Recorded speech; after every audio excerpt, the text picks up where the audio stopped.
Hola, bienvenidos, buenas tardes. Mi nombre es Leonardo y el día de hoy les vamos a presentar el tema del maximato.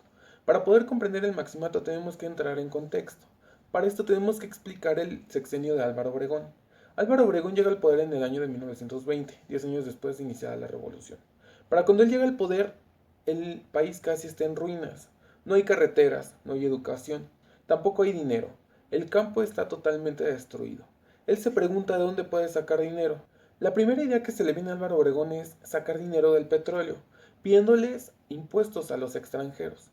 Pero los extranjeros amenazan con irse del país, pues recién acaban de encontrar nuevos yacimientos de petróleo en Medio Oriente y en Venezuela. Entonces, con el poco dinero que queda en el país, decide invertirlo en el campo, en carreteras, en la industria y en la minería. Álvaro Obregón se da cuenta que es necesario invertir en la educación, pues si no se invierte en la educación no hay ciencia ni tecnología, por lo tanto no hay avances. Entonces, en un país que esté en vías de desarrollo, la educación es totalmente importante. Como se les había mencionado, Álvaro Obregón decide hacer una inversión, pero esta inversión no es a corto tiempo. Entonces, en el año de 1924 hay elecciones. En estas elecciones es cuando gana Plutarco Elías Calles.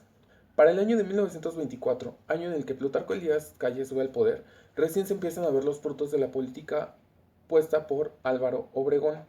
Pero en ese año es justo cuando los extranjeros deciden retirar todas sus inversiones del petróleo y deciden ahora sí irse a Venezuela y Medio Oriente.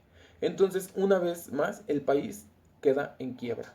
Para frenar un poco la crisis en el país después de la huida de capitales del petróleo, Plutarco Elías Calles decide crear el Banco de México.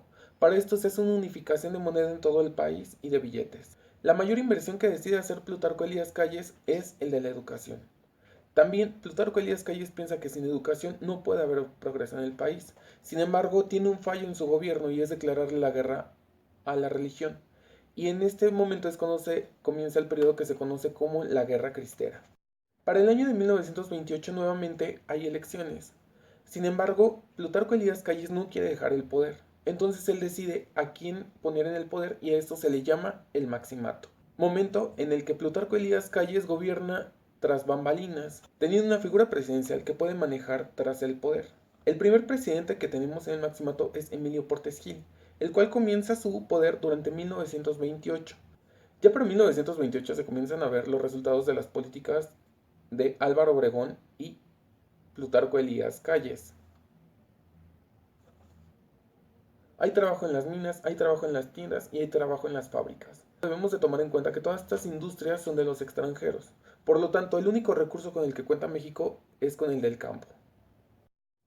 En 1930 termina el periodo de Emilio Portes Gil, pues es asesinado por Álvaro Obregón.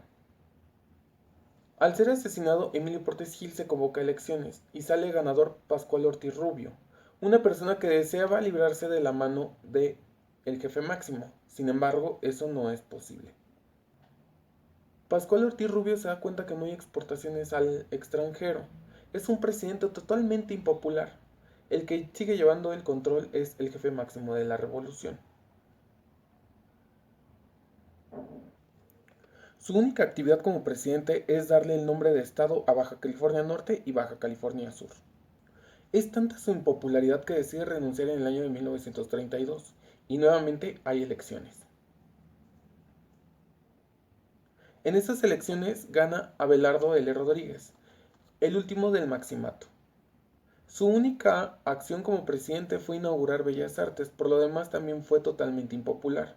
Sin embargo, aquí es cuando se da fin al periodo del maximato, pues es cuando la corrupción se apodera de todas las actividades. Entonces se empieza a ver un fracaso en el campo, no hay exportaciones y ya no tenemos el dinero del petróleo. Así es como finaliza un gran proyecto impulsado por Álvaro Obregón, que trató de retomar el jefe máximo de la revolución. Sin embargo, no pudo tener una buena conclusión.